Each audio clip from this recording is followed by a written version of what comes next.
लेकिन सर जेयूआईफे की तो इसमें अपनी कोई कामयाबी नहीं है ना, वो तो लोग तहरीक इंसाफ से मायूस थे, तो इस वजह से तहरीक इंसाफ की जगह उन्होंने जेयूआईफे को दे दिया। जेयूआई के जो सरबराह हैं मौलाना फजलुर रहमान, इनके वालिद भुट्टो साहब के दौर में भी वजीर आला बने थे, तो उनकी पार्टी का वोट बैंक वहाँ मौजूद है। अच्छा। और उनकी पार्टी ने खैबर पख्तूनख्वा में बड़ी कामयाबियां हासिल की थी। मौलाना मुफ्ती महमूद कामयाब हुए थे और मौलाना शहीदुल्लाह कामयाब हुए थे, मौलाना अब्दुल्ला कामयाब हुए थे, मौलाना गुलाम गौस हज़ार भी कामयाब हुए थे, और बाकी चंद एक सीटें थीं जिन पर दूसरी जमातें जीती थीं।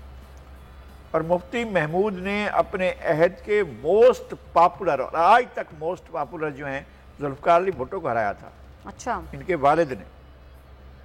मौलाना फजलुर रहमान, अभी ये जो जनरल मुशर्रफ के दौर में एक वो हुआ, ये तो सूबे का इक़्तिदार भी इनके पास था, सूबाई वज़ीर आला भी इनके आदमी थे, अकरम दुरानी।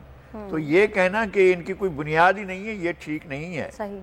उनका वोट बैंक भी है, उनकी बुनियाद भी है, लेकिन किसी ज़माने में कभी ना कभी किसी ना किसी वक्त ज़रूरत पड़ जाती है एक बादशाहों की पार्टी की, तो फिर बादशाहों की पार्टी बन जाती है। और ये ज़रूरत जो है हर 8-10 साल के बाद पेश आती रहती है, ताकि लोगों को एक नया दिखाया जाए कि जनाब देखें हम एक हीरा निकाल के लाएँ।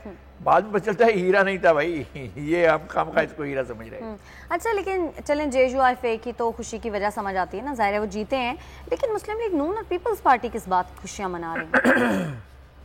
उनकी शिकस्त की खुशियाँ मना रहे हैं कि तो उन्होंने भी कोई खास कारकर्दगी नहीं दिखाई। उनको जितवाने के लिए जो फुर्तियाँ होती थी वो नहीं लगाई गई हैं। अगर इनकी जितवाने के लिए फुर्तियाँ की जाती तो शायद वो जीत भी जाते हैं।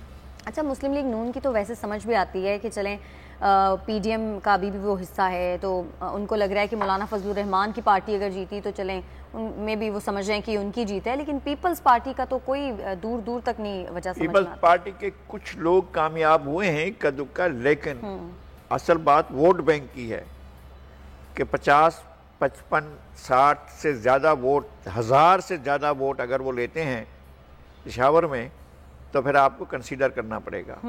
इसी तरह से बाकी जो खैबर पख्तूनख्वा में इलेक्शन हुए हैं, अगर वोटर्स की मौजूदा तादाद को गिनी जाए तो किसी पार्टी से कम नहीं है, उनने बड़े वोट लिए हैं।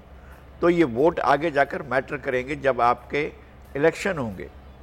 बल्दियात के इदारे जो हैं वो या तो आज़ाद अरकान के पास हैं या पीटीआई के पास ना जेयूआई के पास हैं, तो पीटीआई की हतमी शिकस्त हो गई है। अच्छा। और ये शिकस्त आइनादार है कि पंजाब में भी हो रही है, पंजाब में शायद इलेक्शन कराएं ना कराएं ये पता नहीं है, और बाकी जगहों पर भी। सिंध में तो ये कभी आए ही नहीं थे, डायरेक्ट कराची में आए थे, और कराची में भी जो लोग जीते थे अब उन्हें देखना है कि वो कोई नई सियासी मुसाफरी सोचते हैं या इसी पे जगह पर रहते हैं।